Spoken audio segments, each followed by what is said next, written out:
अस्सलाम वालेकुम वरहमतुल्लाहि वबरकातुह। जड़ी बूटियाँ और उनके ख़वास के साथ आपका मेज़बान मोहम्मद गयूर हयात हाजिर है। आज हम जिन जड़ी बूटियों के ऊपर बात करेंगे उनके फ़ायदे आप सुनेंगे तो आप देखेंगे कि क्या अल्लाह पाक ने हमें क्या नेमतें अता फरमाई हैं।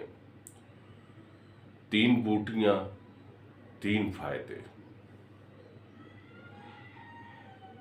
सर्दी का तोड़। सर्दी जितनी भी शदीद हो, इस एक बूटी के इस्तेमाल से सर्दी का एहसास ख़त्म हो जाएगा। इसे मंडूरा बूटी कहते हैं। ये बूटी कश्मीर में पैदा होती है और सर्दी और मौसम सरमा की शिद्दत का मुकाबला करने में अपना जवाब नहीं रखती। ज़्यादा सर्द इलाकों में उगने वाली इस बूटी अल्लाह की नेमत कहते हैं।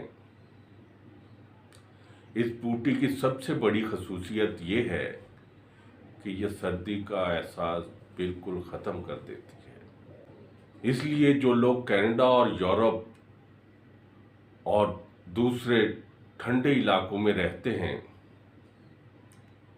जहाँ पर सख्त बर्फबारी, तेज़ हवाओं का चलना और शदीद किस्म की ठंड होती है,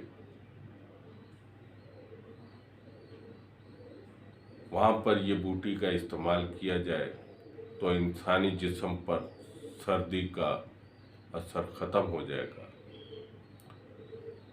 इसको इस्तेमाल करने का तरीका, मंडूरा बूटी को रात को पानी में भिगोकर रख लें,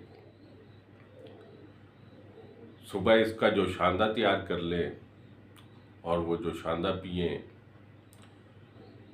इस बूटी को वैसे भी चबाकर इसका रस पीने से वही असर होगा जो जोशांदा पीने से होगा।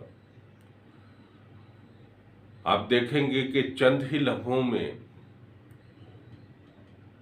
शदीद तरीन सर्दी का एहसास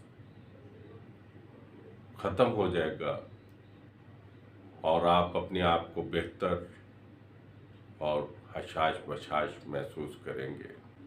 दूसरी बूटी है शंख मक्खी।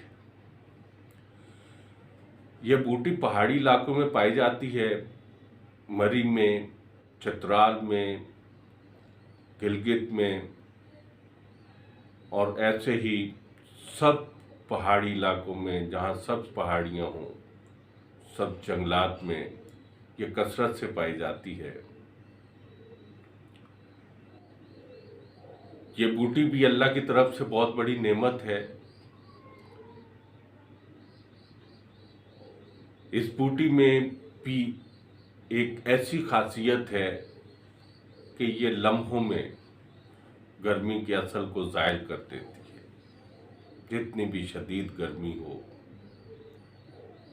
इस बूटी का इस्तेमाल करें, पल भर में आप महसूस करेंगे कि गर्मी का एहसास बिल्कुल ख़त्म हो गया है और गर्मी के एहसास की जगह ठंडक के एहसास ने ले ली है। इस बूटी को शदीद तरीन गर्मी में इस्तेमाल किया जाता है।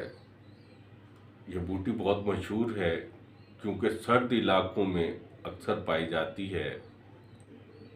जब गर्मी की शिद्दत से बेचैन लोग इसको इस्तेमाल करते हैं तो वो महसूस करते हैं कि ये बूटी वाकई अल्लाह की नेमत है। ये गिलगित चतराल में भी पाई जाती है और कागान में कसरत से पाई जाती है। ये बूटी एक ख़ास मौसम में होती है जब मौसम बदल रहा होता है और पहाड़ों के ऊपर धूप चमकती है। इस मौसम में ये बूटी पैदा होती है। इसका इस्तेमाल भी मंडोरा की तरह है। इसका जोशांदा बना के पिया जाए या इसको चबा के खाया जाए। दोनों सूरतों में